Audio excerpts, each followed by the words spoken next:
Okay, great. Thank you very much. So thanks to everyone, and thanks for joining us in this event.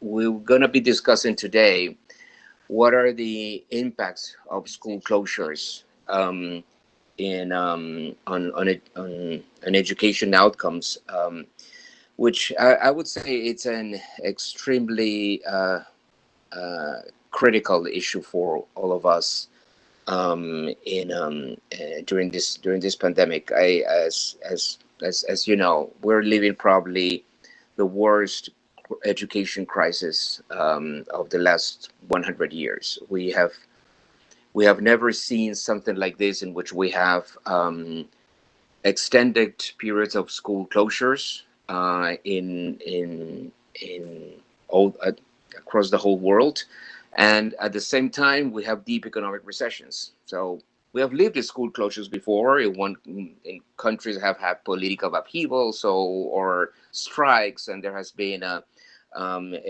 interruptions in the schooling process. That has happened. We have lived economic recessions with impacts on budgets and in family disposable incomes. That has happened as well. What has never happened is that we have the two things at the same time: the school closures, and then precisely when you need resources in order to deal right with the negative consequences, you have deep economic recessions, and at the same time, this is happening across the whole world, right? So we have a twin shock on education, and if we see it from a financial perspective, I would say that we have a triple shock, right? Because we will see that public budgets are going to be under pressure, family disposable incomes are going to be under pressure, and given that this is happening across the whole planet, both for rich and poor countries, right? Even international aid is going to be under pressure, right? Even countries who would say, look, we want to stick to providing international aid at the level of 0.7% of GNI, which some rich countries do. Even if they stick to that, it will be a zero point 0.7 of a lower GNI. So on the financial sector, we could potentially see a triple shock. So this is really once in a lifetime event, hopefully, and we really need to have a better assessment of what are the potential learning losses and what are the potential impacts on the education system, in order to design what is that we need to do in the future. And what is the future? I say the next weeks and months, right? I mean, the future is propelled to today because we need to react extremely quickly. And let me just mention that, I mean, countries fortunately have not standing still. Countries are doing stuff in terms to try to mitigate the negative impacts of this crisis. So there's a lot of experiments on remote learning in I would say in all the countries, and our records show that about 130 countries have implemented some type of multi-platform um, remote learning, combining online resources with the smartphones, with radio, with TV, with social networks, in order to try to reach as many kids as possible. However, we know that the effectiveness and the depth of those interventions is very heterogeneous across countries and within countries.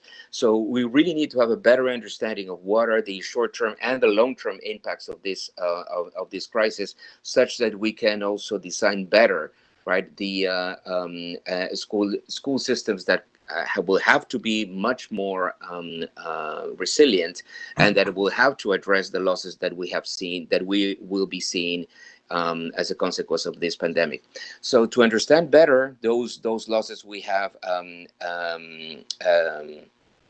the presentation of two very interesting studies that we're gonna present first, and then we'll open for a Q&A. So first, we're gonna have Jishnu Das, who will present a recent paper of his and co-authors that studies the long-term effects of a devastating earthquake that occurred in northern Pakistan in 2005. Jishnu probably doesn't need a lot of introduction, because he has been with the bank for a long time, and then now he's in academia, but it's just in the other side of the street. So he's very well known for and by all of us, and And after the presentation by Jishnu, we'll have João Pedro Acevedo, who is a lead economist in the education global practice, in which and he will present a recent report of his and co-authors that presents the results of simulations consider different lengths of school closure and different levels of mitigation effectiveness, and with those assumptions trying to simulate then what will be the impacts in terms of foregone earnings, in terms of learning, in terms of years of schooling adjusted by quality. So we'll go first with Jishnu and the to tell us what was the experience and the analysis regarding the as a consequence of this earthquake that occurred in northern Pakistan in 2005, and then we'll go to João Pedro. So, Jishnu, the floor is yours. Thanks, Jaime, and thank you for having me here. It's always a pleasure to present to audience at the World Bank. So this is joint work with Tahir Undrabi, who's at Pomona College and was the inaugural dean of the School of Education at Lahore University of Management Sciences, and Ben Daniels, who is at Georgetown University right now. So couple of things, right? I mean, one is, and I don't need to reiterate this with this audience, we know from a large amount of work, especially over the last 2 decades, that insults in childhood, but by which I mean deprivations that children suffer, and especially early childhood. So the way people have thought about this is as the first 1,000 days of life can have lasting impacts on adult health, education, and earnings. So even in disasters where the immediate mortality impacts are among elderly men, as seems to be with the case a little bit with COVID, what we typically find is later on, the impacts are much larger, even in terms of mortality, for those who were between 0 and 1,000 days at the time of the disaster. What we know less about is, first of all, what are the impacts across a range of different outcomes? So if you look at the literature, typically they'll focus on 1 or 2 outcomes in every single disaster. So we don't have a clear picture of, if we look at one important disaster, what is the range of outcomes and what is the range of impacts you could have across adults, children, health, education? The second one is, what are the impacts across the full age range for children? So if you think about the way these studies have been done, we typically look, in a way, this is looking at starlight, right? We look at adult populations now, and we say, well, let's look at where they were when there was a big earthquake, or there was a terrible wind, or there was a locust infestation, or there were floods. And we say, well, 40 years ago, you were in, X district that was flooded. What's happened to your outcomes now? Now, because of various problems with trying to tease out the impacts of those floods versus you being a certain type of person who is in a flood-prone area, what they'll typically do is compare children in the 0 to 1,000 days to those who are older. That's great. And it tells you exactly how much larger the impact is for children on 0 to 1,000 days, but it doesn't give you an idea of what are the potential impacts across the full age range for children. And we'll try to do that here.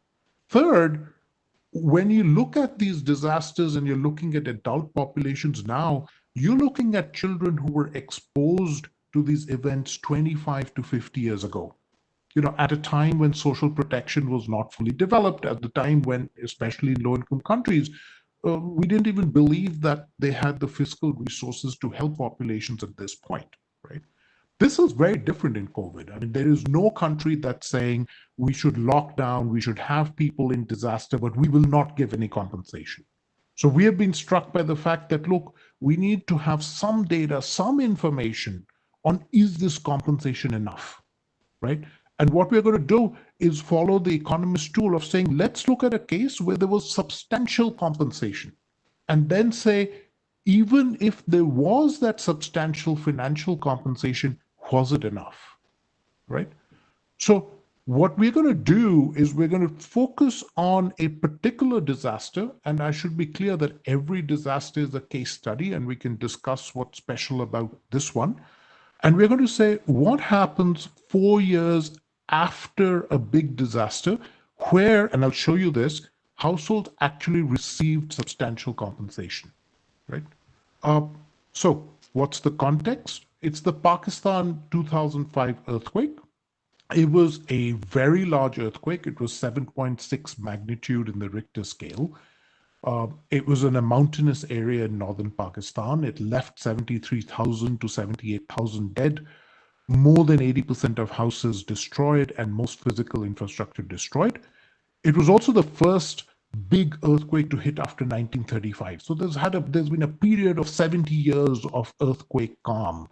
And in a sense, it's completely unanticipated, right? I mean, this is one important piece about earthquakes is they're impossible to predict. And there is no population experience of an earthquake, a big earthquake in this region, at least for the last 70 years. So what do we do? We started working in November to March 2005 with extended field trips to the area, and I worked pretty closely with the World Bank at that point to design a bunch of programs to work to help in these populations. Then we went back 4 years later, in June 2009. We took a sample of 126 villages in these affected areas, which was 28,297 households, and we visited every single household in these 126 villages. Why did we do that? We wanted to get very detailed information on aid. We wanted to get information on mortality, which we knew would be a small fraction, and we wanted to get information on all the demographic characteristics of households in these areas. And at that time itself, in the census, we did a bigger version of the questionnaire for 8,351 households. Then between July and December, we sampled from these 28,200 households and did a detailed survey, household survey of 2,456. What are the two key components we are going to use for children's outcomes? Well, first of all, nutritionists and economists and people working in health have been very, very interested in looking at stature or height. And one of the implications over this time has been insults in childhood that cause children to reach less than their, optimal height can lead to severe deficits in wages, earnings. Primarily, it seems, coming from a lower ability to learn during their schooling years. So we measure heights, and we measure heights for children who are older than 3 at the time of the survey, right? Important to realize that these are constraints in the field rather than any judgment due to the efficacy of the findings. The reason why it's greater than 3 is because less than 3 have to put the children flat on a board, and that is the way funerals are carried out for children in these areas. So that was just something that was not feasible for our survey. The second piece we have is we have test scores where we tested children at home in English, mathematics, and Urdu for all children who were 7 to 15 at the time of the survey. Remember, 7 to 15 at the time of the survey is between 3 and 11 at the time of the earthquake.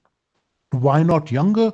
It's because children in Pakistan and many low-income countries, as you know, are fairly behind in terms of their reading abilities. And below 7, we have found you need interactions on a face-to-face basis with the child. You can't give them a test even with something simple written like 5 plus 2 and expect them to answer it. And that requires a different degree of standardization and training that we just couldn't achieve, right? I mean, it was taking us 3 days to walk to the villages, enormous time just battling the cold, battling the mountainous terrain. And that was something that the survey, we couldn't manage with the survey. So these are the populations that we are going to work with over here. Okay, the main contribution, and this is precisely why I think Joao's presentation is going to be so important, is because we are going to try and convince you that we are estimating causal impacts, right? Why do we think that's really important? Well, for COVID, it's going to be really hard to estimate what the causal impact of COVID is, given that every area is going to be affected, right? I can't compare schools that have closed down in Pakistan to schools that are not closed somewhere else because there's nowhere else where schools are open, right? So one of the big things we did want to provide to the community was a strong sense that we have estimates that we can hang our hats on in terms of what happens in a disaster after compensation, right? It turns out, that this is not that easy to do. And let me just give you a couple of ideas why it's not that easy to do. So here's an example of a place where this would not work. I've given you a picture of the San Andreas fault line, and this is a picture taken from space, and you can see it's a big fault line that's totally visible from far away, right? A person or a household that chooses to live here has to be different from a household that's choosing to live somewhere here. This is a household that loves risk, right? So one of the big problems is going to be, well, if people are living, or you think about floods, it's quite clear that people who are forced to live in flood-prone areas, especially in low-income countries, are likely to be poorer than people who can live away from flood-prone areas, right? So that's just the starting point. As we work through this paper, we realize that getting at causal impacts is quite a lot of work, even in the case of a disaster. And just to give you a sense of the various issues that are tackled in the paper, which there are links to at the end of the presentation, and I'm sure can be shared. One is you have to make sure that you don't have selective exposure, by which I mean you have to make sure that the people who are exposed to your disaster can be thought of as random with respect to the important characteristics relative to people who were not exposed, right? That's not going to be true for a flood. It is not going to be true for something like even heavy winds or locust infestations where different populations are going to be differentially exposed. Second, and this we found interesting, which is, if you look at a disaster like a hurricane, it's anticipated. You start getting forecasts 2 days in advance saying a hurricane is coming, get out, get out, get out. So then the people who choose to get out are going to be very different from the people who choose to stay behind. So you need a disaster that's also unanticipated, right? On top of that, you need a disaster where mortality, destruction may be high, but mortality needs to be low, right? There's a wonderful paper by Elizabeth Frankenberg and Duncan Thomas showing that the people who died in the tsunami were different from the people who survived, because primarily the people who survived were stronger, tend to be more male, and they lived in different places, right? The mortality numbers for those living along the beach where the mortality was highest in the tsunami was 30%. Now, it's really, really hard to say, well, if those 30% who were selected had not died, what would have been their outcomes today, right? Finally, and these are problems that can be solved with better survey data collection. Households move after a disaster, so you need to track where they are. In a case like ours, where we are coming in afterwards, it's really hard to figure that out properly. And in our case, actually, the households didn't move a lot, reasons we can get into later. And importantly, what I'll show you also is aid was very well targeted, so we can think about the impact of a disaster followed by aid that is received by the same population, right? So we will be able to give you what are the causal impacts of a large disaster after which families receive a considerable amount of aid, and I'll show you how much, on a bunch of different outcomes. Okay, so here's our strategy. We are going to look at this area in Pakistan. I'm showing various things in this picture. So this dotted line is the main fault line that was activated. It's called the Balakot Bagh fault line, right?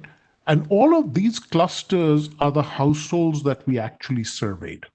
Okay. One important point I'll show you is this disaster is very localized. So this distance is about 40 kilometers. Okay. Then all these other lines you see are other fault lines in the area. And I want you to note one very important thing. Yes, we have lots of households that are on the activated fault line, but in fact, we have a lot of other households that are living on one fault line or the other, all of which could have been struck. So what we always do in our econometric specifications is we say, look, two households, both of which are living on a fault line. Remember, these fault lines are invisible and under the ground. They're not like the San Andreas fault line, must be pretty similar. And we do a bunch of checks to show that's the case. It just turns out that by luck, this fault line was struck, but this one was not, or this one was not, right? So that's the main crux of our econometric strategy in thinking about this whole disaster. And to convince you of one part of it, I'm not going to go over all parts of it because I think that would be overkill, but just to convince you of one part of it, these are all variables that are determined prior to the earthquake. Sorry. So these are all variables that are predetermined, right? So where do we get them from? We get them either from household censuses in 1998 at the village level, so that's these ones, or we get them from our own surveys. And what are those? Well, things like adult height and male and female height, the earthquake can't have affected those. Those are what they were for adults by the time the earthquake hit, or the primary education of adults, or the ages of adults, right? And what you find, so we have plotted now these variables that were predetermined against the distance to the fault line, which is our measure of the intensity of the disaster. And what you find is there is absolutely no correlation between any of them, right? All of them are all over the place. Not a single one is significant except electricity in the house. And that comes from one village that is very far away. Our results don't change if we include those. So one very important piece, and we go in the paper through a large number of these checks, shows that there's absolutely, on all observable characteristics that we can find, there's just no difference between the households that were affected and the households that were not. Okay. Now, here is the local part of the earthquake. That's the second part of our strategy. We need to try and find places that were affected and places that were not affected, something we can't do in COVID properly. So let me just emphasize for you that this is a very localized phenomenon. So it's a big earthquake, and before we started working on this, we didn't realize this, but even with such a big earthquake, all the effects are concentrated in 30 kilometers around the fault line. So what I've drawn here are two things. At the back, this histogram that you see is our sample. So it's telling you these were those households that were close to the fault line. These are households that are further away, right? And what you see, whether we look at home destroyed, whether we look at whether you died, whether we looked at whether village facilities were destroyed, all of these three, there is absolutely clear evidence that if you were close or right on the fault line, you were going to be badly hit. But within 30 kilometers, things were pretty much back to not being hit at all, right? And then if you look at people who died after the earthquake, which is not during or after, again, there is no relationship with distance to the fault line. And you wouldn't expect one, right? If these two populations are identical, why you should not see any difference in deaths after the earthquake, except maybe a little budge due to injuries or something later on. But in general, you would not expect to see that, and you don't see it. Okay. Having established that, this is the last part I want to establish before showing you the results, which is what do we mean by aid coming in after the earthquake? So what we have plotted here is now the same thing. So this histogram that you're seeing is always going to be the same. It's our sample of villages from the fault line. This now is showing you the total aid that came in. I've broken it up by different buckets, but you should just focus on this total cash aid for now. There was a lot of money that came in, right? So if you look at places that are right next to the fault line, they received more than 150% of their annual consumption budget, right? So just thinking about it in terms of COVID, I mean, this is saying, you receive 1.5 times your yearly income as cash compensation, right? Admittedly, a lot of this some portion of this went to rebuilding houses, but it was not all of it, right? So we need to rethink, you need to calibrate that for COVID a little bit because asset destruction is not that important here.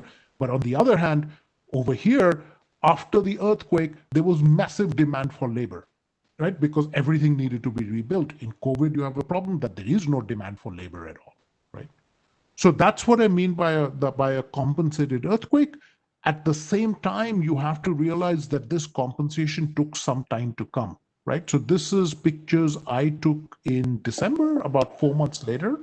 And these were the kinds of schools that had been set up. The first schools that started running back up were private schools. And you can see they had basically set up a tent that had been given by the UN or that had been given by another relief agency. The children are all sitting there. They're trying to do the best that they can, but these are not ideal circumstances by any measure, right? Here are houses that are, here's the way people were living, and you'll have to think about the results in this context. Couple of things I want to point out.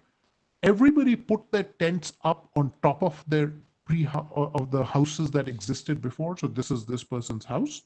The reason was they did not want to leave the area because unless they could show the government inspectors that the house had been destroyed, they would not receive the compensation.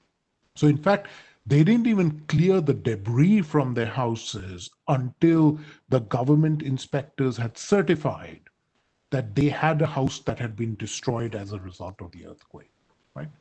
Okay, what are the results? So 4 years later, first of all, and I'm not showing this here just for brevity, we find that all adult outcomes are back to normal. We don't find any change in adult weight. And when we look at household, we find no change in per capita consumption. So they're, doing just as well as others. And when you look at housing stock, it's actually better. So more people close to the earthquake are now living in permanent houses. More of them have electricity. So in terms of adult outcomes, things are back to normal. If you look at children's outcomes, and just a quick way on how we are presenting this, because I both want to show you ages and distances. In this first graph, here are children's ages during the earthquake, and we've just divided that up by whether you were far from the fault line or close to the fault line. You essentially see there was no difference, right? Yes, it's true, as you grow older, your weight for age seems to decline, but that decline is the same regardless of whether you're living close or far from the fault line, right? The other way you can see that is you can break up age categories and do distance to the fault line, right? If you had expected that people close by were doing worse, you would have expected something like that, right? That says people close by are very, doing worse in terms of the weight, people far are doing better. But that's not the case here at all. There's some nonlinear patterns throughout, but basically it's flat, right? And in fact, for greater than 3 years old, it even looks like people, the people close by were doing a little better than the people far away, right? That's not the case at all for height. So now you see very clearly that for height, things are totally different. So once again, exactly what you would expect from the literature so far. After the age of 3, there's really nothing going on. Whether you're far or close to the fault line, there's no difference between these two groups. Before the age of 3, you see this gap in height developing between those who are close and far from the fault line. And that gap is largest if you were in utero at the time of the shock, right? This is again another way of showing the same thing. Above the age of 3, flat with distance to the fault line. Below the age of 3, it's a big impact, as a big change difference between whether you're close or far from the fault line. Okay, here's the reason why we're here. We still have 10 minutes to kind of run through this, or 8 minutes. First result, right? When we turn to education, we find no differences in enrollment. And we find no differences in enrollment for girls, for boys, and we find no difference in grade attainment either, right?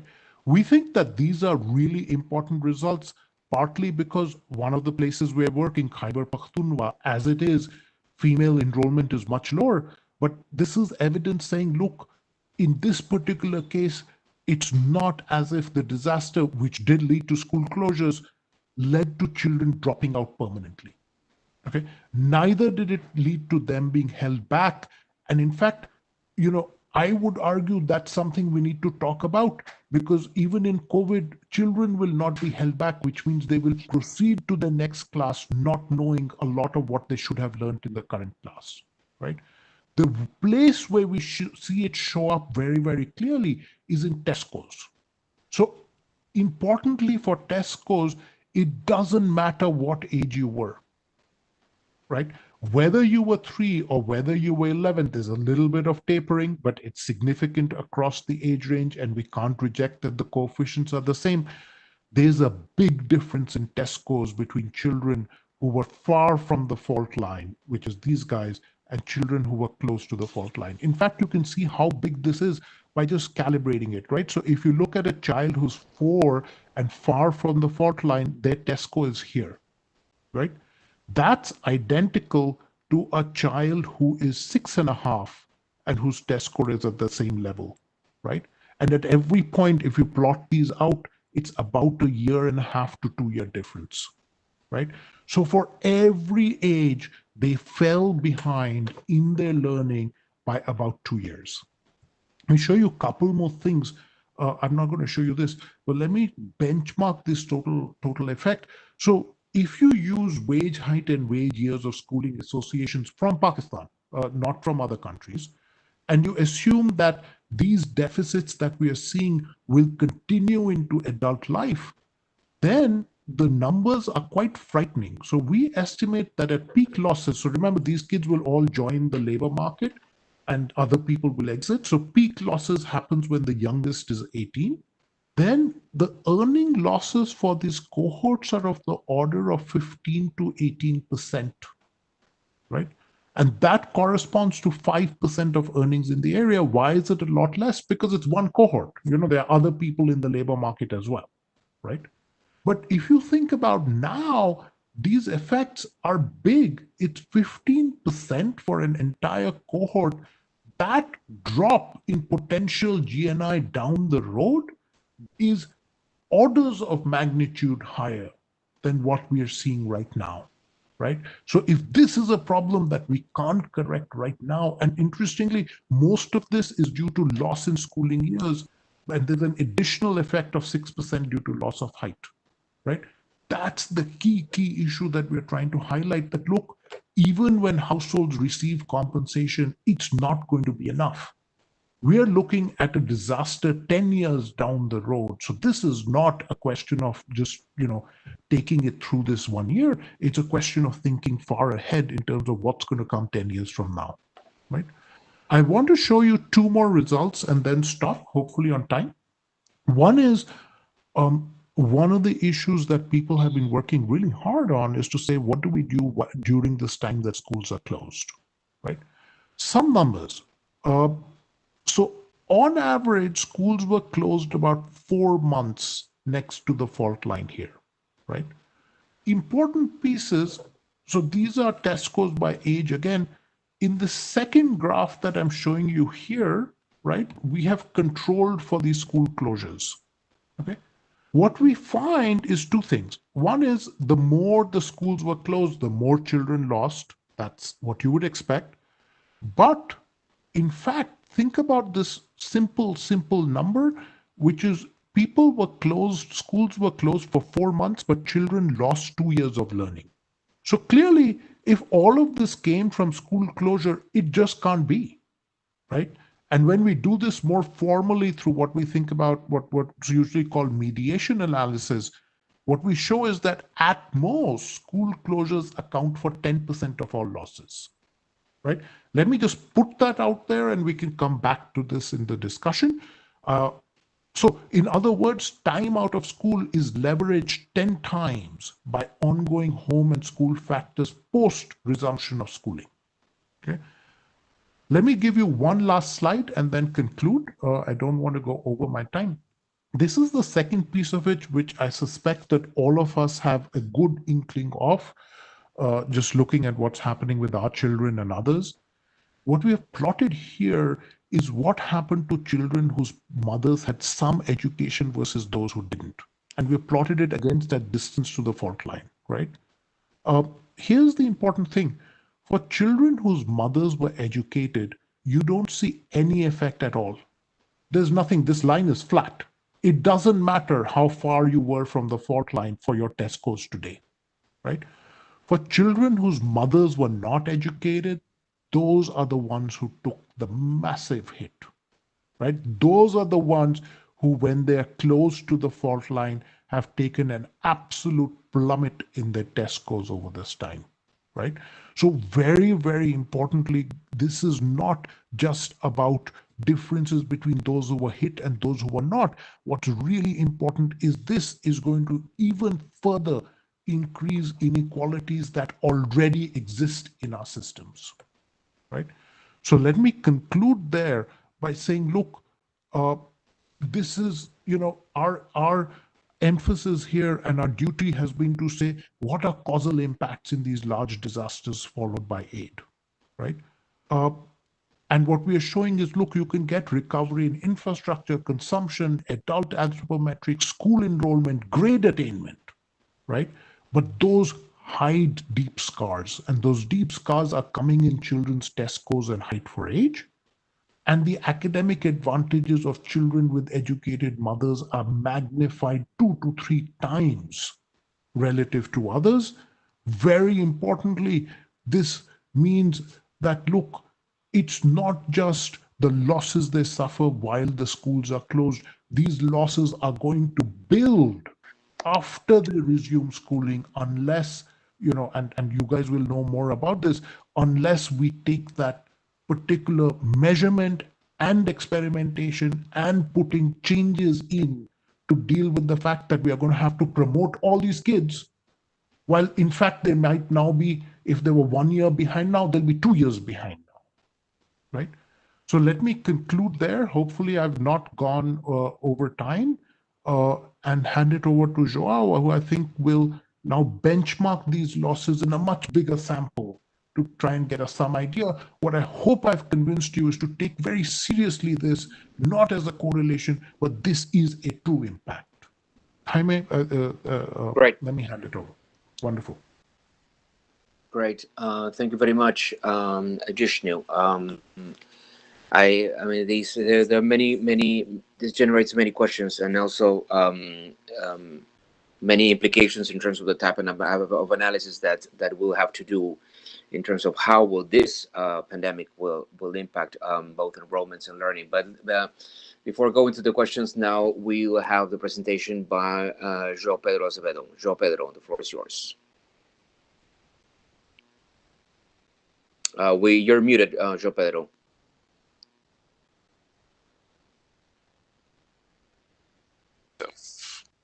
Hello? Okay. Okay. Yep. I believe That's I'm fine. okay. Thank you very much, Jaime, Jishnu, and colleagues.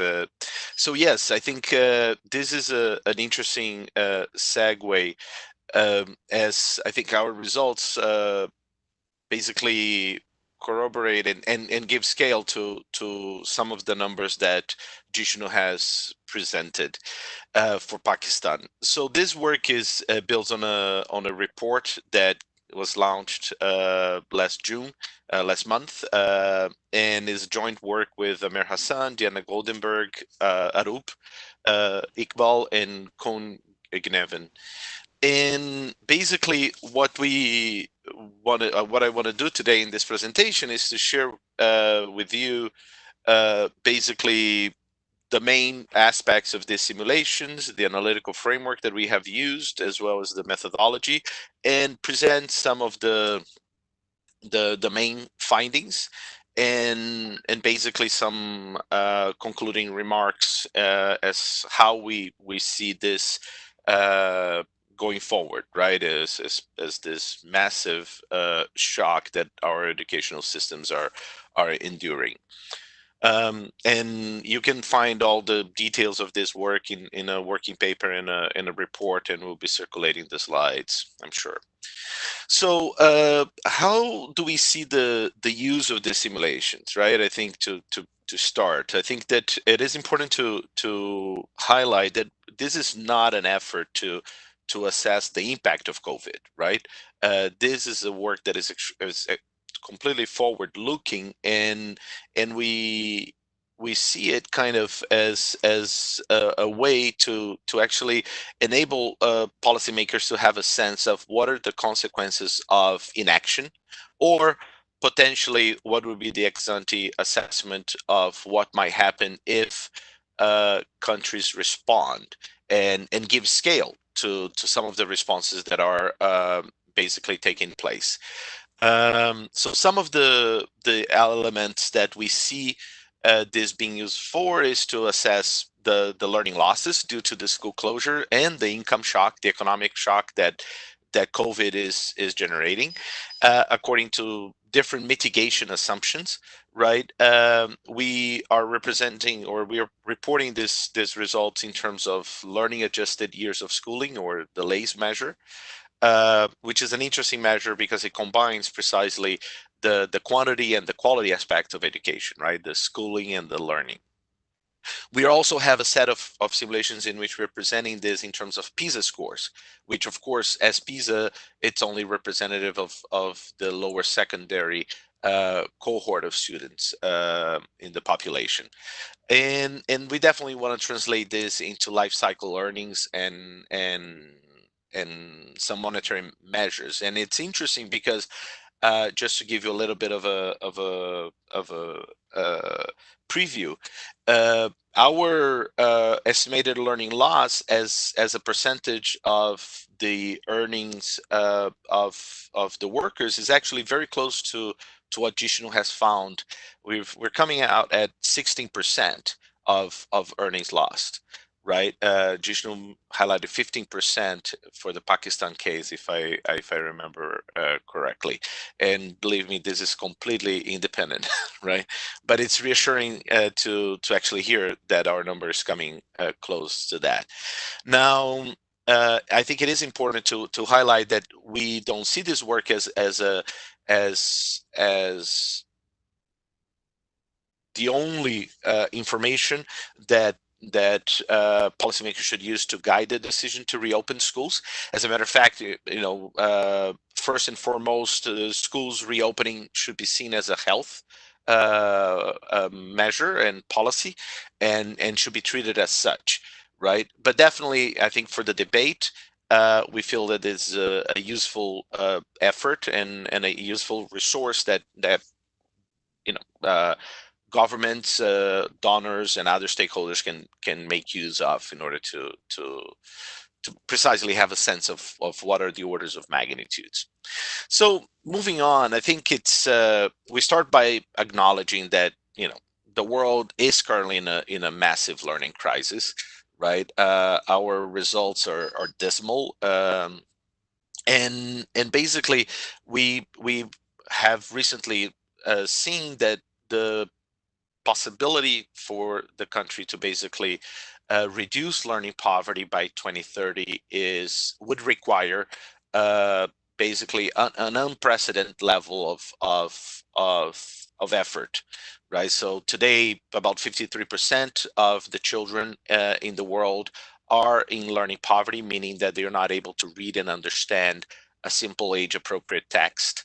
And the historical trend will take us to 43% in 15 years, right? Which is far from what we have committed as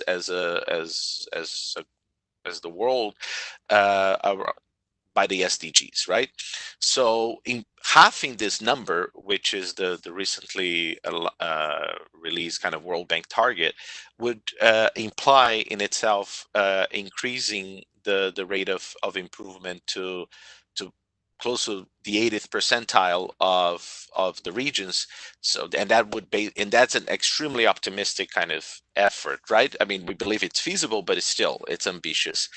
And we know that COVID will definitely take us off track, right?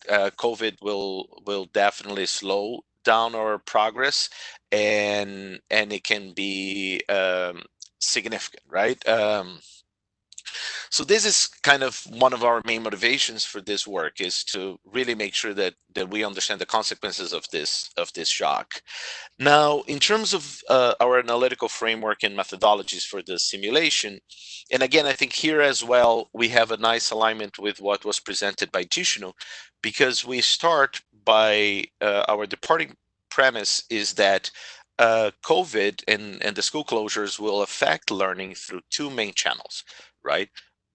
One is the learning that will not take place when schools are closed, and the second is the learning that will be lost due to basically forgetting, and that is going to be created due to the school disengagement and the dropouts. So those are, we believe that those two channels are extremely important, and those are two elements that have been also discussed by the previous presenter. So with this understanding that these two elements will be affecting the learning losses, right? The learning that will not take place, and the forgetting of learning due to the disengagement, we built a simulation model. And here I'm just going to present some of the stylized channels of this model, right? And again, more details are available in the report, and you're all welcome to take a look and contact us if you think can be of interest. So basically, in terms of the simulation parameters and the main outcomes which we have built this system around, basically we start from the premise that when kids go to school, they learn, right? And when they do not go to school, they forget what they have learned, right? And that gets translated into some measure of learning gains, which is P. And let me just highlight the pointer here. And we have schools are going to be closed by a certain amount of months, so it represented in terms of share of the school year. Governments are deploying a mitigation strategies, and those mitigation strategies and the effectiveness of this mitigation will be a function of three elements.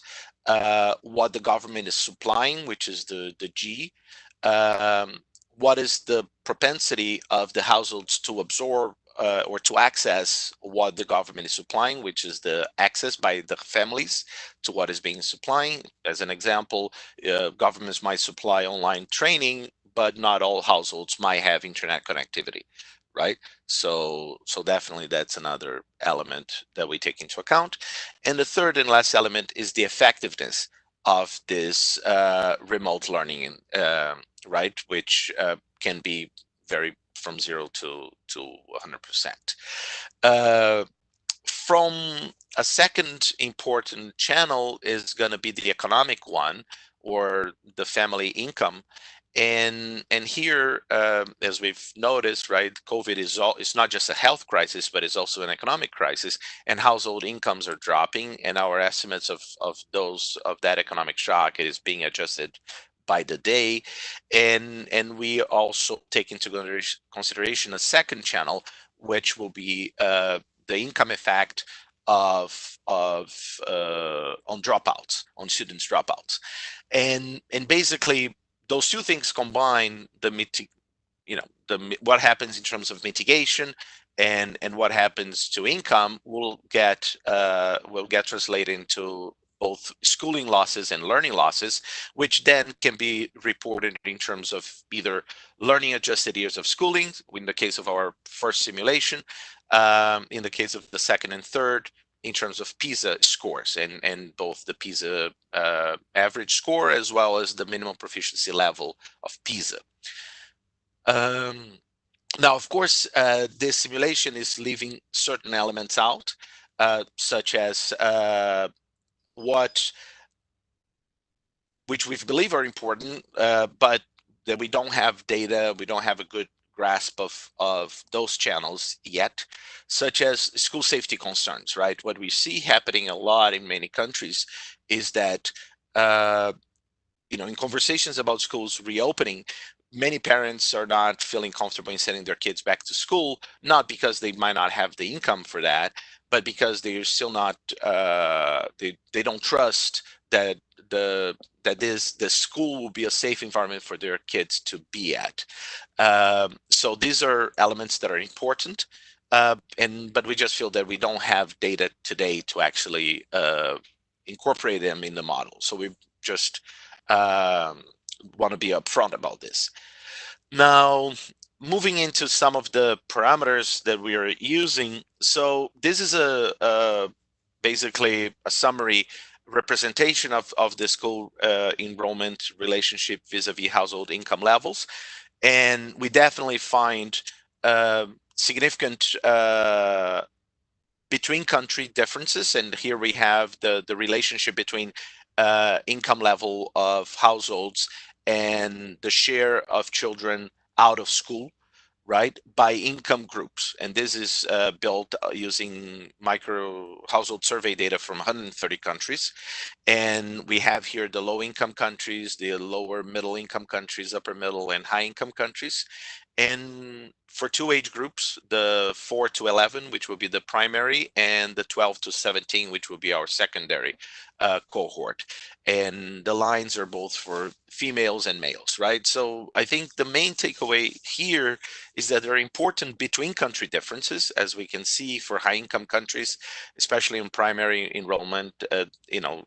Results are completely flat. Basically, there's pretty much the same share of children out of school across all the different income quintiles.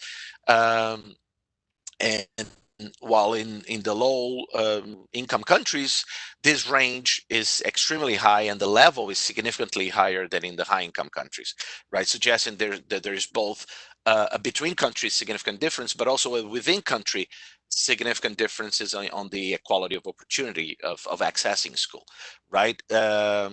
Now, on the secondary education for the older children, the 12 to 17 cohort, the within country inequality seems to be present in all country groupings, although the between is definitely different, right? So this is information that we're taking into consideration as we produce our global estimates. So moving into the mitigation, as I mentioned earlier, so we have these three kind of elements of the mitigation effectiveness: what the government is supplying, what is the access to distance learning, and the effectiveness of this distance learning.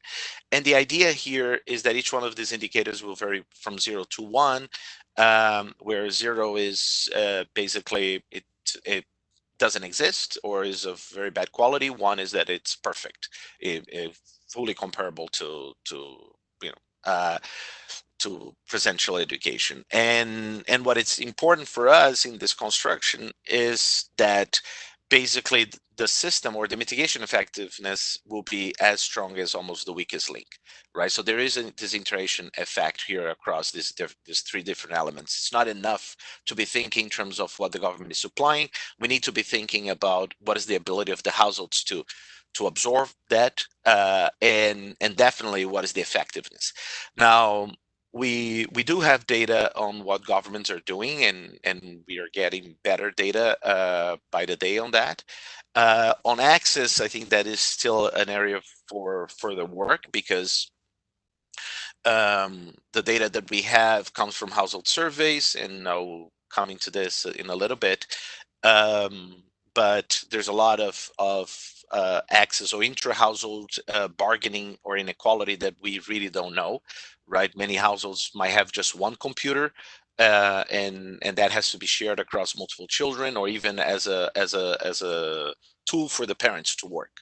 So it's not obvious how this intra household allocation of these resources are truly available. And definitely we need a lot more work on the effectiveness of this, right? And I think this is an area that we definitely need to be extremely deliberate and intentional in really pursuing, significant advancement on our understanding on how these technologies and approaches, radio, TV, paper-based, that are being used to precisely to blur the distance between home and schools, how effective they are truly being, right? Um, so this is an example using the Gallup World Survey of 2019 on just mobile phone ownership and internet access, by again for data for 140 countries in the world.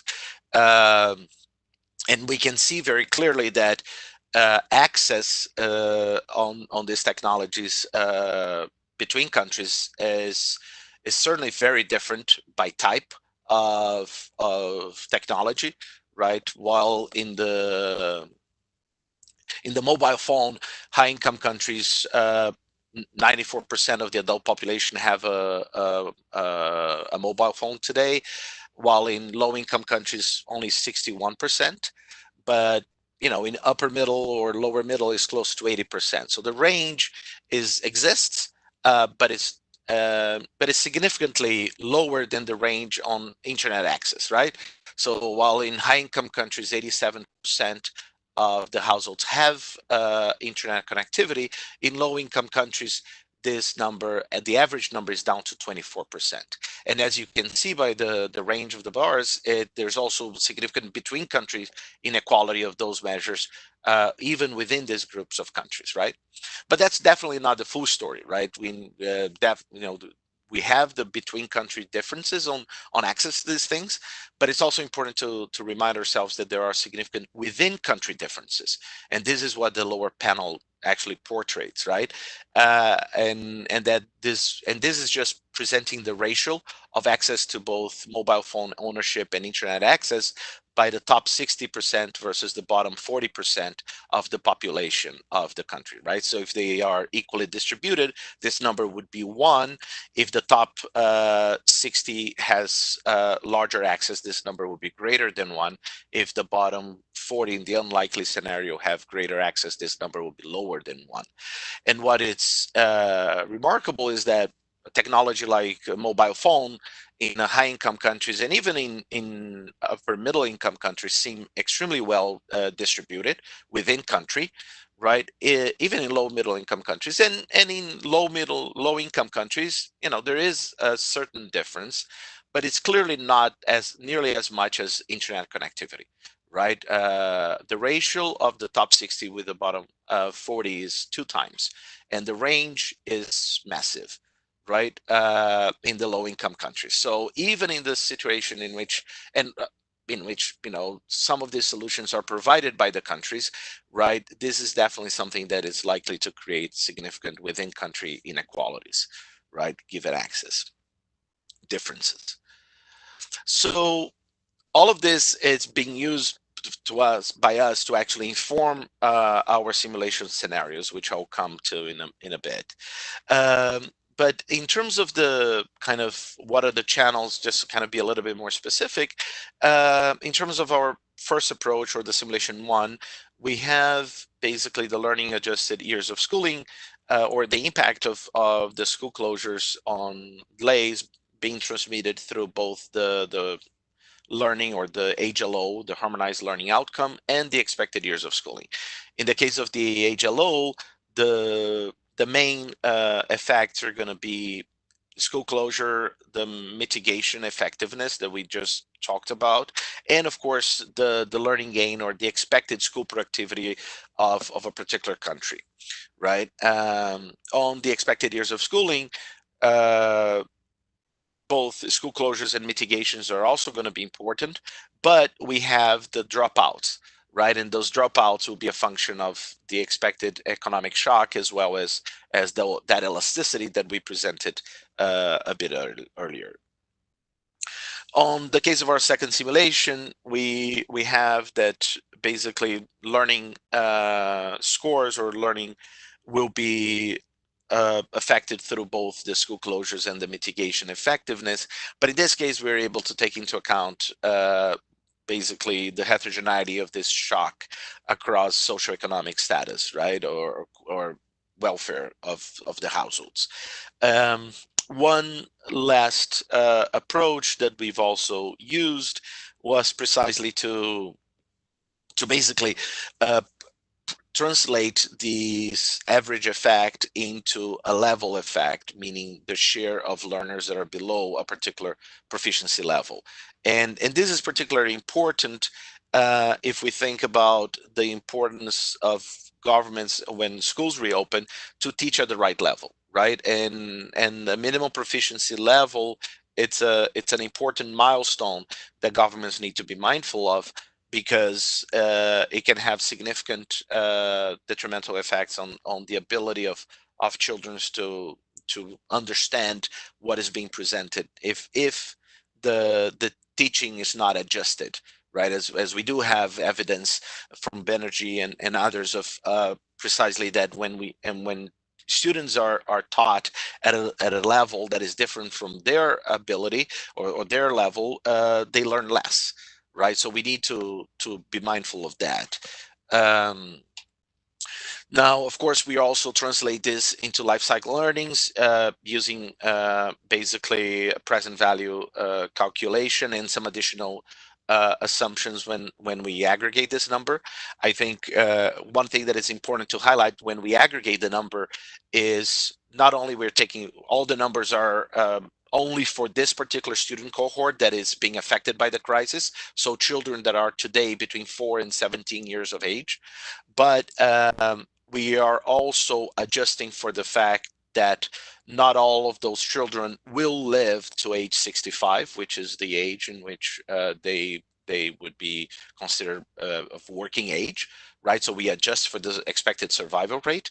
And in addition to that, we also adjust for the fact that not all this human capital will be fully utilized, meaning that not all this students of today will be in gainful employment throughout the entire work life, right? So keep that in mind when you hear our results in terms of monetary losses in aggregate, because we are definitely taking into consideration the fact that we're not, if you will, overestimating this. We feel that it's more of a conservative, or we're being more on the conservative side of our given these assumptions and these additional adjustments that we do make.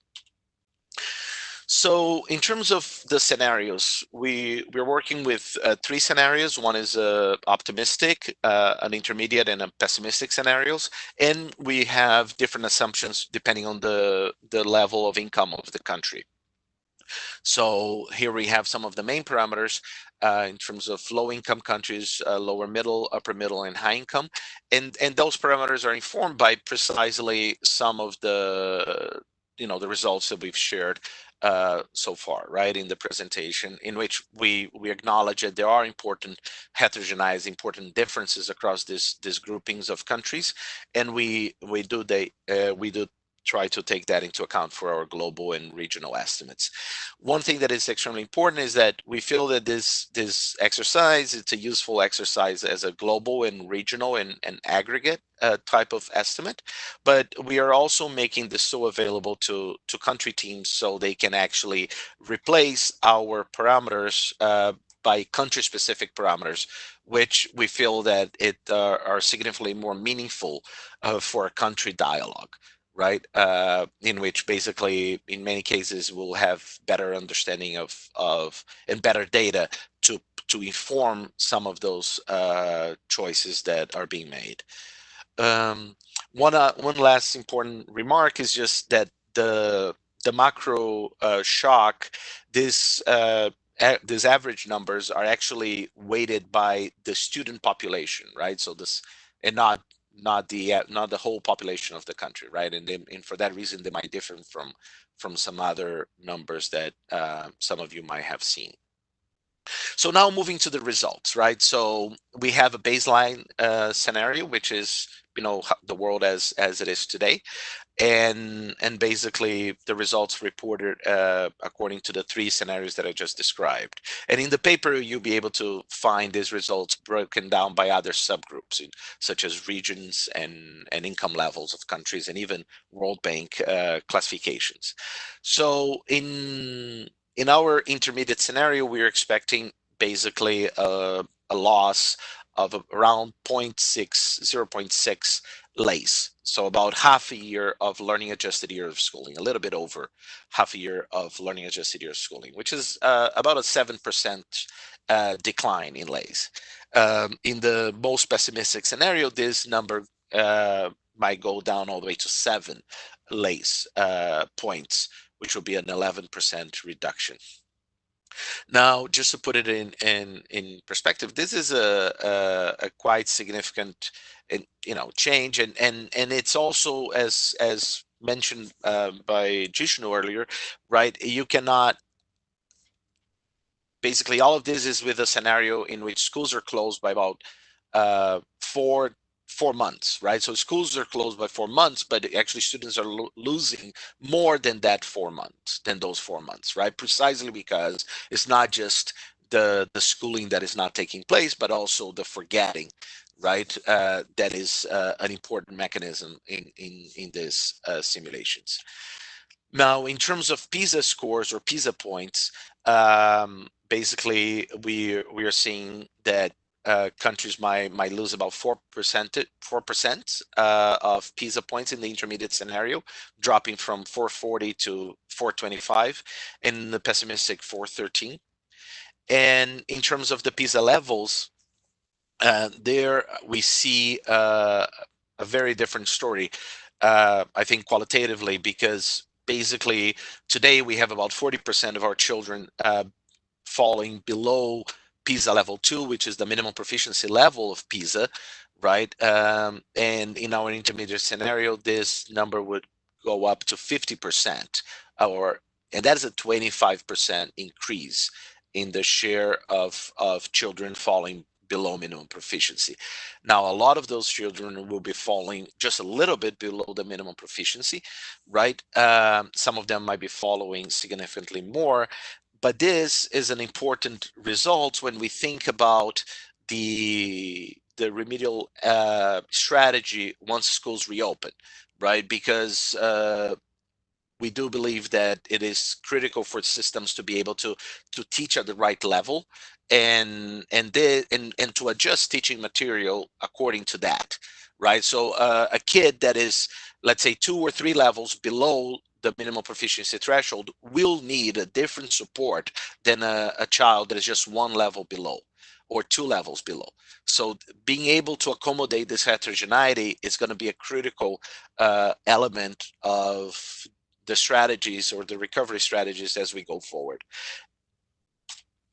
Now, shifting gears a bit and presenting these numbers now in terms of dollars, right? Basically using the expected earnings of these countries and assuming an 8% return to education, what we do find is basically that in the intermediate scenario, children would be expected to lose by year annually about $872. Um, in Now, if we aggregate this to the entire population and bring it at present value, what we expect to be about 35 years of productive work life with the adjustments on life expectancy and human capital utilization, this number translates to approximately $10 trillion, right? And the range is a little bit higher, between 4.3 to $16 trillion, depending on the scenario assumption that we do make. Now, I think we do have these results, as I mentioned, broken down by some regions and income groups of the countries, and you are welcome to revisit those. And one way that we feel that it's particularly useful to think about these numbers is in terms of the share of investment in education of this student cohort. So if we basically multiply the annual expenditure or investment in education that governments in the world are making, right? And for this particular student cohort, right, of about 12 years or 13 years of time in school, this loss is equivalent to 16% of this investment, right? So it is a very significant loss, and it's a particularly important loss for low-income countries, right? Low-income countries, this loss can represent up to almost 40% of their investment in education, right? Which is extremely significant. So some of the, you know, final remarks and kind of main takeaways of this work, and then we can definitely open for questions. We definitely have no precedent for a pandemic of this magnitude, and here we're very much in uncharted territory.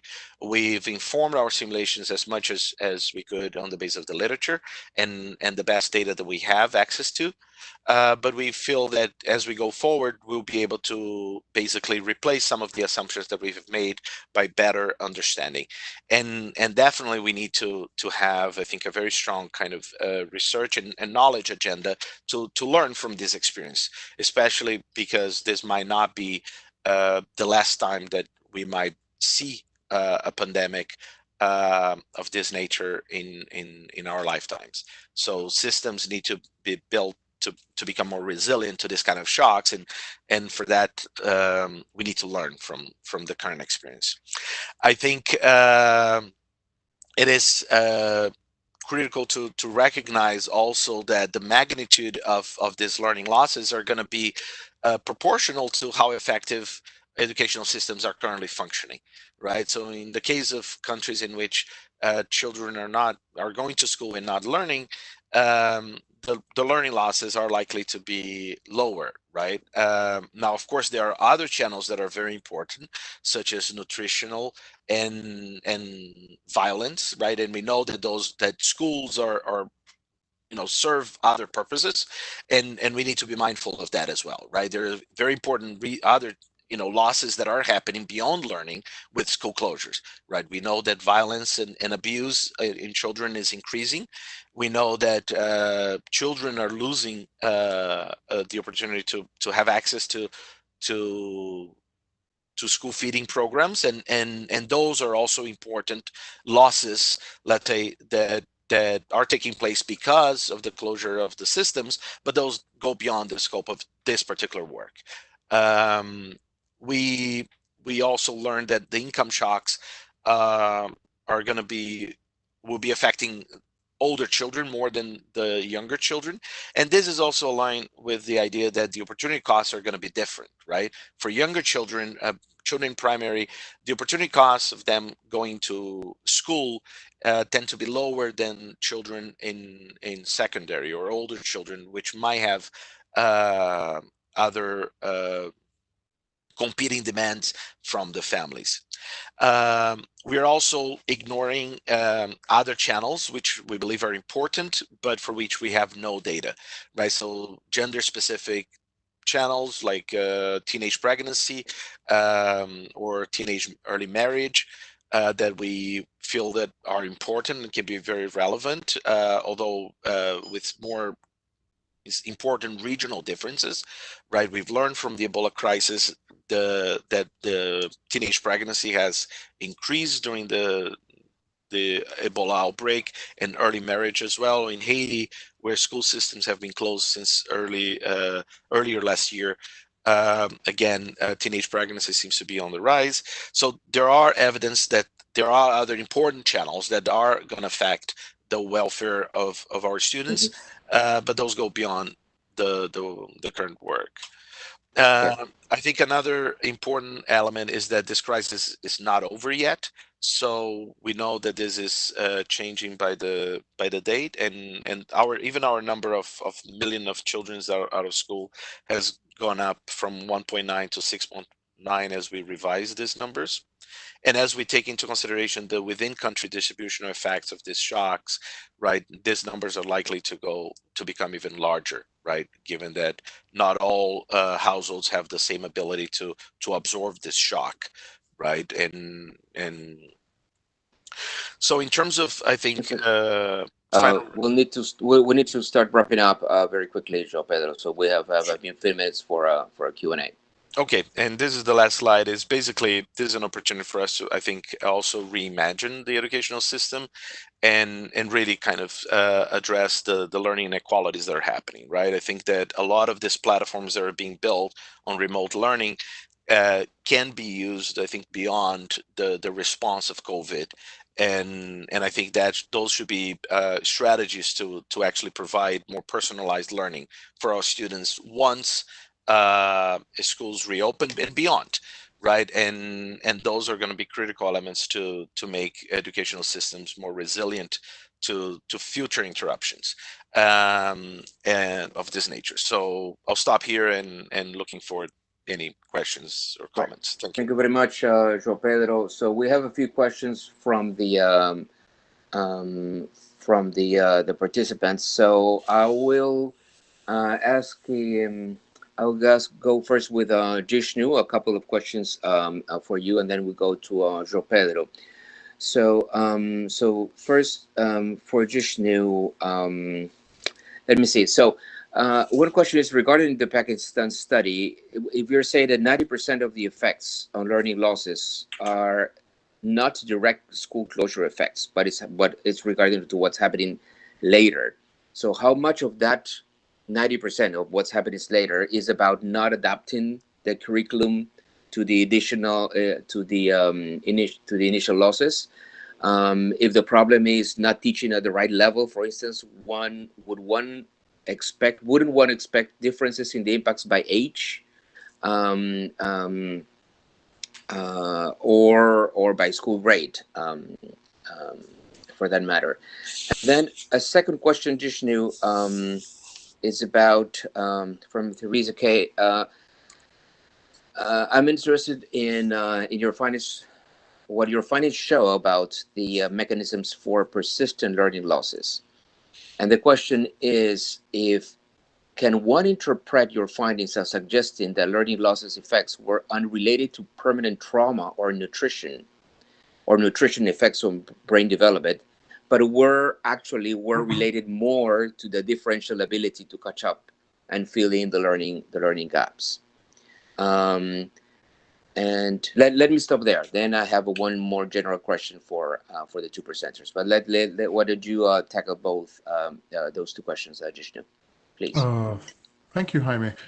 Martin, with respect to Martin's question, uh, so I think there are a large number of things going on. I mean, remember, these were also children who might have been affected in terms of their resilience, in terms of dealing with trauma, in terms of a whole number of issues afterwards.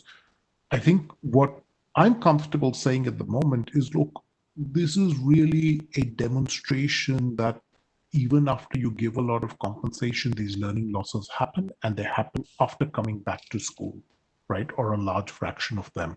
So at the minimum, it says don't just test children when they come back or assess their learning when they come back and think it's over at that point, right? What we really need to do at this point is kind of set up cohort studies that are saying, look, we're going to track these children for 4 or 5 years in these 8 or 10 countries or whatever it might be, that look like other places, because otherwise we will not see if these learning losses are compounding. And I think we have enough evidence to say that there's a real possibility there.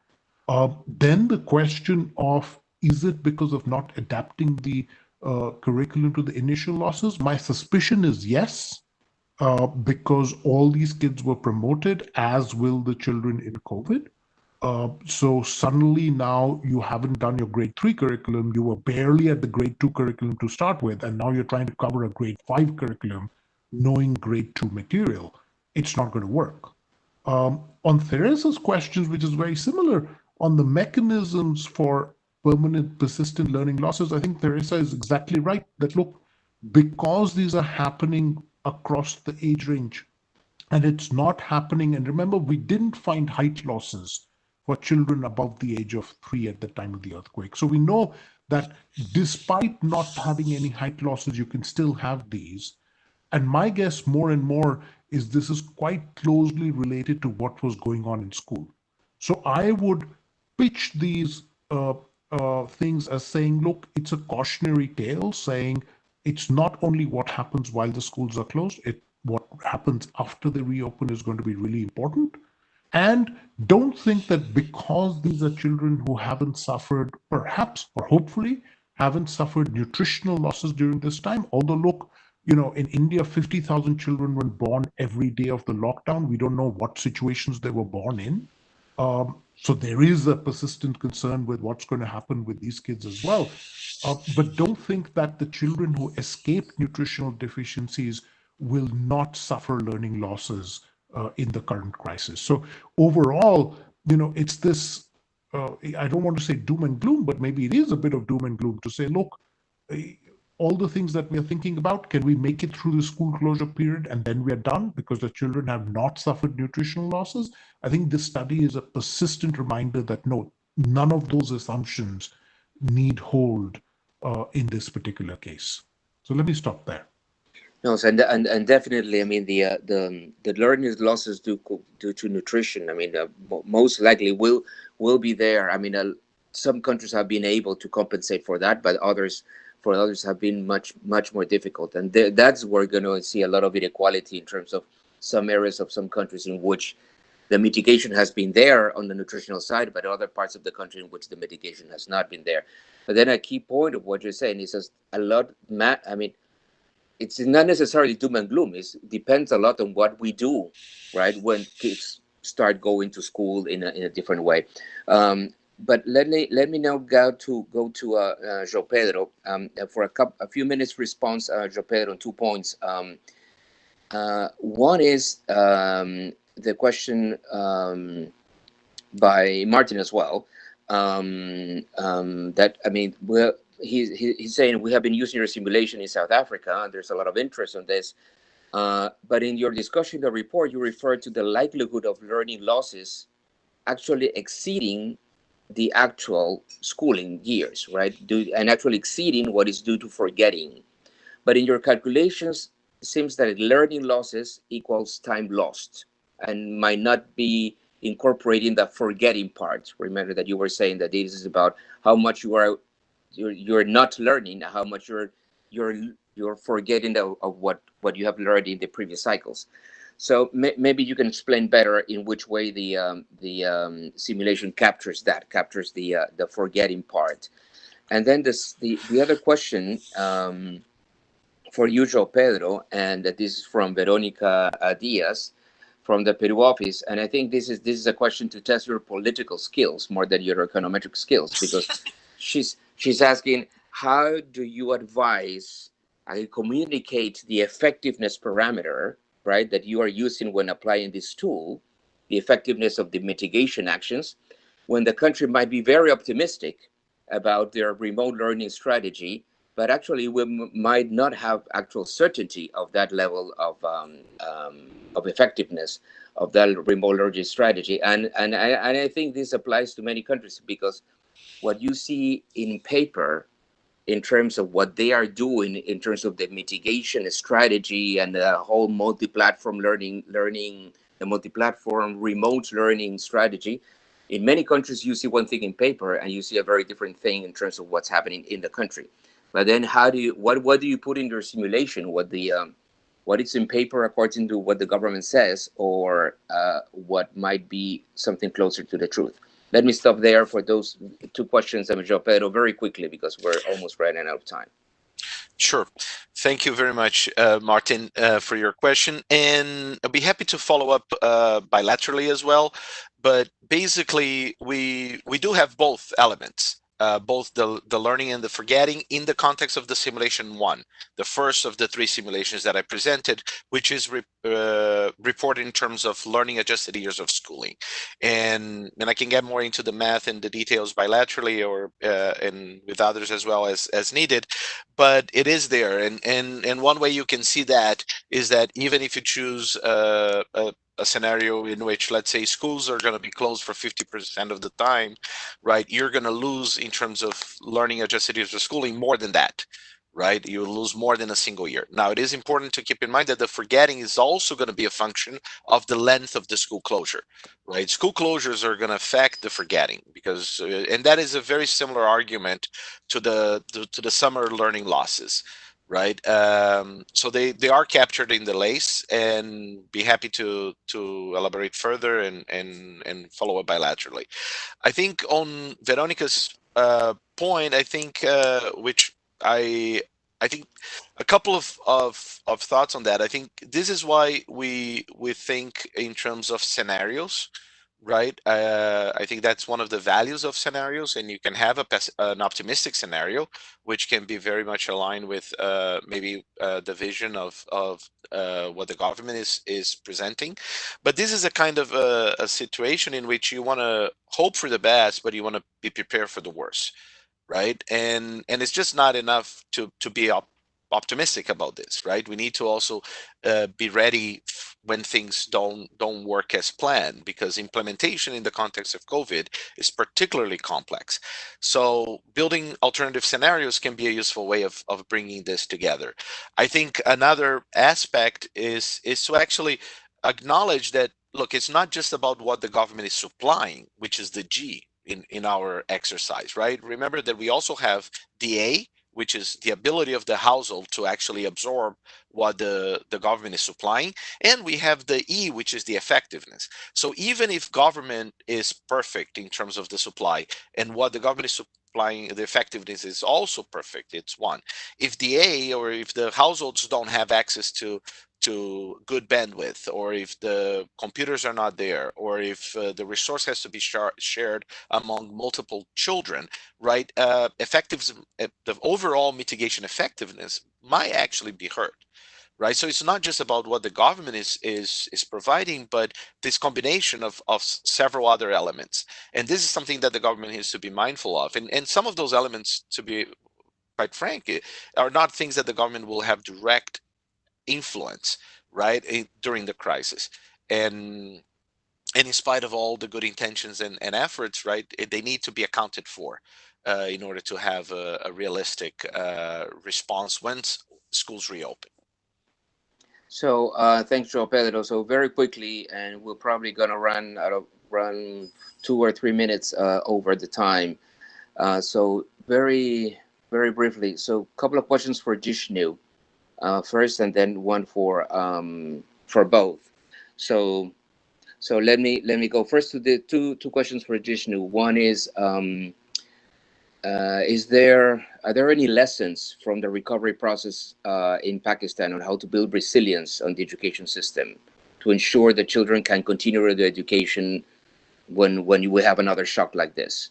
And then for Michael Crawford, is if this is closely linked to what's happening in school, math and English should suffer greater losses, since or to the extent that Urdu is learned in school and partially throughout the daily use and language in everyday life. I mean, that's very specific to Pakistan. Do you find this pattern, or is there a loss in the same three subjects? So math and English on one hand, and Urdu separately. And then finally, one question to both. Is the implication of this exercise the need to massively then increase testing when kids get back to school, with guidance to teachers about how to adjust the curriculum? That's from Marianne Fay. So to both of you. So that's your final words, Jishnu, and then João Pedro. You're muted, Jishnu. I'm going to take only one of those. Look, I think the biggest thing that the Pakistan earthquake has taught us is, and one that I'm, quite that I think is important, is we are having this discussion today, right? I mean, a lot of you have worked on disasters, and I can't think there was nobody in the Pakistan earthquake was discussing what should we do with schooling when schooling resumes. It was not on the cards, right? So think back to, the number of times we've had to deal with disasters, right? Floods, other stuff. All of it, Jaime, this is a question to you actually. How many times is the education group involved in post-disaster reconstruction? So that's, it'd be good to get your sense on that. Hmm. And the fact that Hmm. we are now actually actively involved in this from an education front is, Hmm. I think, the big learning from Pakistan. Hmm. So, let me just stop there, because I think it'd be more important for people to hear what your thought is on, look, we have a full disaster, the bank has a full, the GFDDR and this and that. How involved is the education group in local disasters? And is this the big change that needs to happen? Hmm. Great, thanks, Jishnu, for putting me on the spot.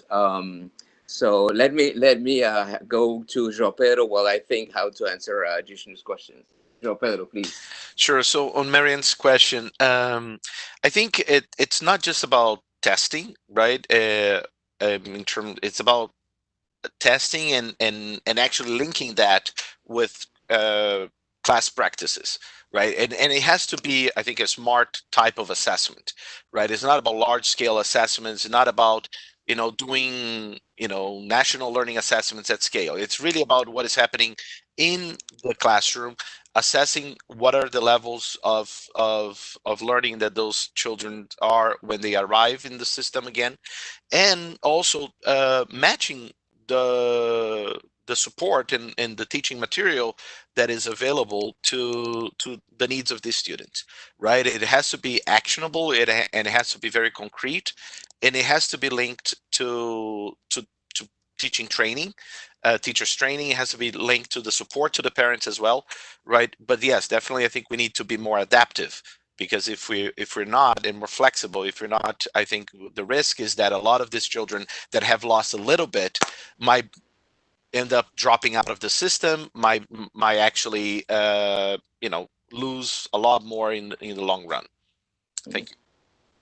Great, thank you very much, João Pedro and Jishnu. I think, as Jishnu said, I mean, it's extremely important that we're having this conversation. Unfortunately, we're having it also because of that we are now experiencing a dramatic shock, and the difference is that it's not happening in one place in the world, like in the Jishnu's experiment, but it's happening absolutely everywhere. That's what we were saying at the beginning. This is the most dramatic education shock the education system will be probably living. But my sense, and trying to answer your question, is that the not necessarily what is the impact on children's welfare from a perspective of education and learning is in the top of mind of societies, politicians, and when we're thinking of what we need to do right after the crisis. And exactly the same, I mean, as you were saying, I mean, in this, even in this crisis, it is true. I mean, we need to, obviously we need to pay a huge, I mean, attention to the health shock that we're living and to the social protection issues. But I'm not sure that education is in the news in the way it should be in all countries. It's happening in some. I would say that I would not say that this is uniform across the world. We just had a conversation on Egypt. I mean, 2 hours before this meeting, and Egypt, for instance, for and it was chance, but happens to be that 3 years ago they were starting a huge change in the structure of the delivery of the education system, education in Egypt, in which there was a much larger role of technology, which is obviously, it's not that it has closed completely the digital divide, but there was already a huge discussion in the country, right, in terms of how testing has to be reformed and what's the new role of the teacher, and in which way technology, I mean, the education has to be a blend between presential and online. That all happened already 3 years ago. So now they are in a much better position. And there's huge discussion in terms of how to continue revamping that system now because of the pandemic. So happens to be that in that the country education is in the news, right? With this analysis here in a specific case of Pakistan, and with the analysis that João Pedro has shown us for the whole planet, I think both are critical in order to make sure that really education is in the news. and that we internalize much more the huge impact that this type of shocks might have in welfare of children, right? Because of the loss on the academic side, but also because of the huge loss in terms of the social interaction that the school means, and in terms of mental health, etc. So the losses are very large, and probably the numbers that João Pedro has shown are most likely an underestimation of the complete, impact. If we take into account nutrition, if we take into account mental health, and also his assumption is that the school closure is for 5 months, in his intermediate scenario, and most likely in many countries that's not going to be 5 months. So I think we're here for the long haul. We need to continue. Improving this type of analysis, but also there's a huge homework for all of us in terms of then how we avoid this more gloom and doom scenario that Jishnu was saying, and we do have the opportunity of rebuild education systems, right, in a way that are much more resilient and much more equitable. But actually, that will be the discussion for another seminar, because there's a lot to discuss and talk about that. So I just want to thank all the participants, and I would just want to thank Jishnu and João Pedro for the presentation of these two excellent papers, and thanks to everyone, and we'll keep on going. Thank you very much, and thanks to all. Take care. Thanks, Jishnu. We'll have you back soon. Wonderful. Bye, and thank you for Take sharing. care. Bye bye. Thank you so Thank much. you. And stay Bye-bye. safe. Stay safe, everybody. Stay safe. Thank you Bye-bye. so much. You too. Take care. Bye.